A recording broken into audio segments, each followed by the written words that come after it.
Welcome to our second lesson of the week in psychology on memory and forgetting.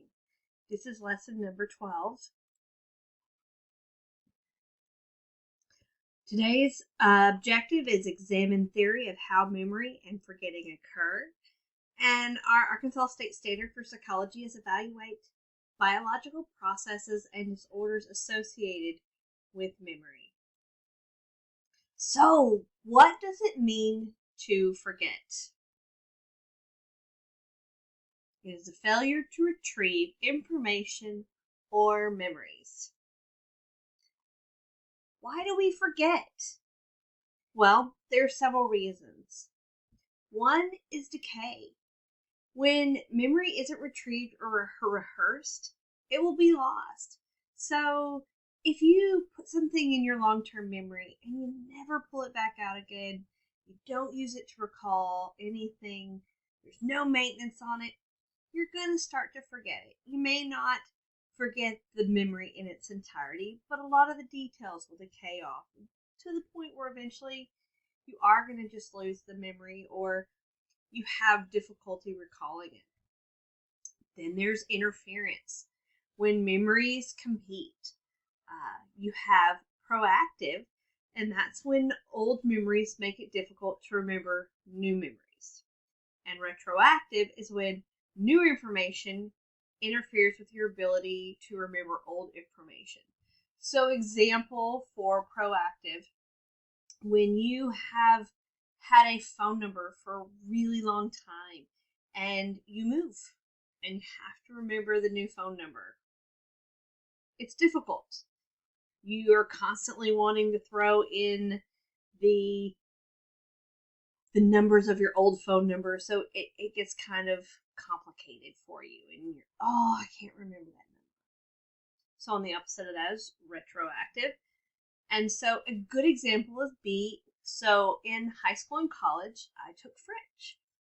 4 years in high school and 4 years of college. I was pretty fluent in French. Got out into the real world, nobody spoke French. However, Spanish was pretty prominent in the field that I was in. So I went and started learning Spanish and I worked with some people. Now, for me, if I start counting in French, by the time I get to 10, I'm already speaking Spanish. So the new information is starting to cloud my memory or my recall of my initial information that I had. Another is failure to store information. We never encoded it. I used the example on Tuesday of pennies. Does anybody know what's on the back of a penny? A lot of people might know there's a monument on the back, and they might know that there's a president on the front. They may not know who it is. But the couple things I know is that it's round and it's small and it's copper. So we may not have encoded details about the information that would give us a perfect memory of what it is. We just encoded the basics. Another thing is motivated forgetting. When we actively work to forget memories that we have, typically this is something traumatic or emotionally disturbing. There is repression and suppression. Repression is when you do it unconsciously.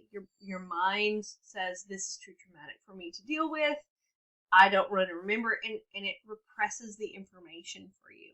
Suppression is when you choose to, I don't want to deal with that anymore. I'm just going to forget that it happened. You suppress the memory yourself. Another thing is disease. There are numerous diseases that affect your memory. One is Alzheimer's. Another is dementia. Dementia is more and sort of like heart disease. It's not one specific disease. It's kind of an accumulation of multiple problems. Also, with the difference between Alzheimer's and dementia is with Alzheimer's, you may forget how to eat, whereas with dementia, you're forgetting that you are eating or that you were hungry. So Alzheimer's is a disease that affects the atrophy of the brain, and your brain cells begin to die. They believe that it's probably proteins that are surrounding the brain cells and causing them to die off. Whereas dementia is just, once again, an accumulation of problems, poor, poor nutrition, diabetes, old age, blood pressure issues. It's accumulation of problems that start to affect your memory.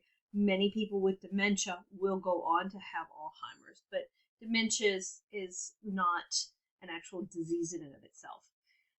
Also, hydrocephalus, fluid on the brain, Jacob's disease. There are several things out there that could cause memory, a disease that would cause your brain to stop working correctly. Other issues: alcohol, depression, lack of sleep, medication, stress, age, or injury. One specific thing in here, injury, we see in the news nowadays on the sports where football players are having issues with memory loss and brain, problems in their brain because of numerous concussions they've had. So that just kind of goes on to show injury does cause you to have a memory loss. So it's time for a little visual stimuli.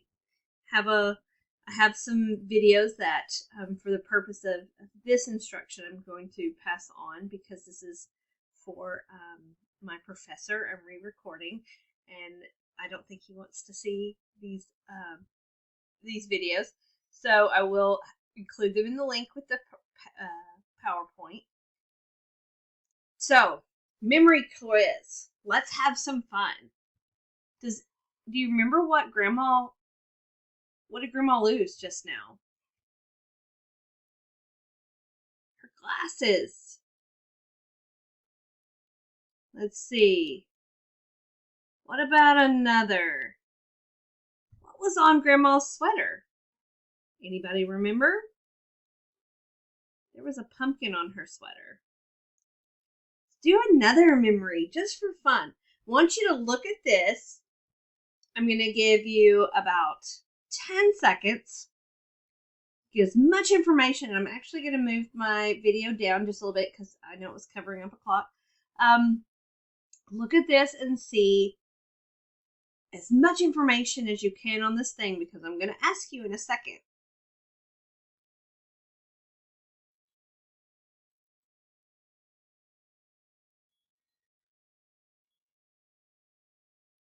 All right.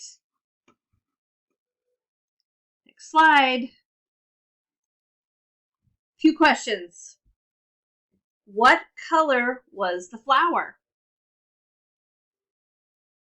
If you chose yellow, you were correct. What was the arrow pointing away from?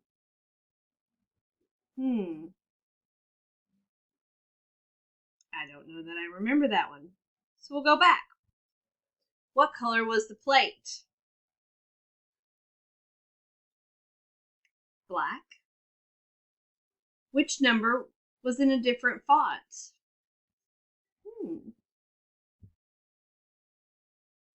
Maybe it was the number 5. What was the time on the clock? Guess we'll have to go back and look at that one too. How many slices of apple were there? 3. What was the number? We're going to go back and look at that one again in a minute as well. What was on the flower? A bumblebee. And what kind of dog was it? This one might be a trick question, so we're going to look at this one again in a minute. Now, how many did you get right? Let's go back and see. The flower was yellow. The arrow was pointing away from, the apple. What color was the plate? It was black. What number was in a different font? The number 5. What was the time on the clock? Looks like it was 5 to...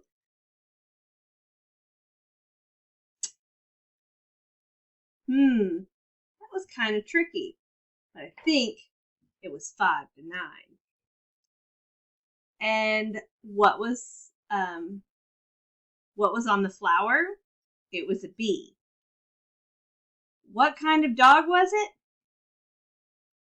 Some might have said a mixed dog or a pit bull, but was looking for a service dog.